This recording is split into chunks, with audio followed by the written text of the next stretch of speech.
ایک چھوٹے سے گاؤں میں ایک منظور نام کا شخص دودھ بیچا کرتا تھا۔ وہ اپنی گائے کا دودھ دوہ کر گاؤں میں جا کر بیچ دیتا۔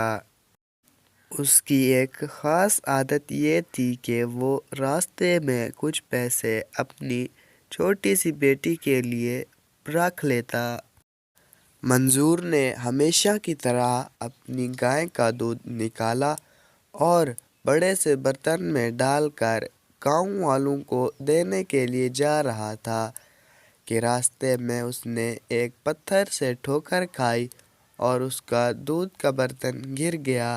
دودھ زمین پر بہہ گیا۔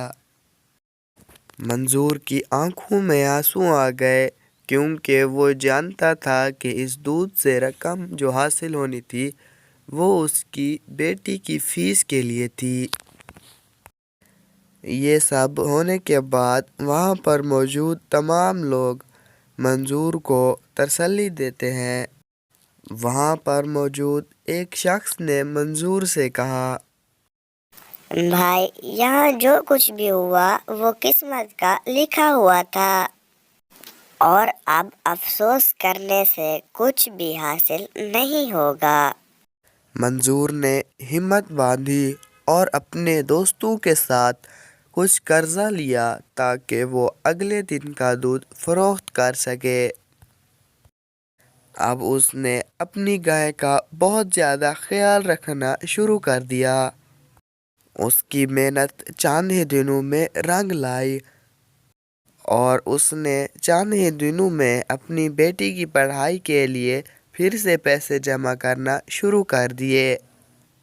یوں منظور نے سیکھا کہ زندگی میں آنے والی مشکلات کو ہمت اور محنت سے دور کیا جا سکتا ہے۔ اس نے اپنی بیٹی کو نصیحت کی کہ وہ کبھی بھی ہار نہ مانے اور زیادہ محنت کرے۔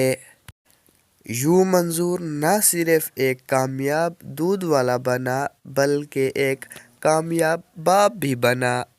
دوستو، ہمیں اس کہانی سے یہ سبق ملتا ہے کہ ہماری زندگی میں آنے والی مشکلات کا سامنا کرنے کے باوجود ہمیں ہار نہیں ماننی چاہیے اور اپنی محنت کو جاری رکھنا چاہیے۔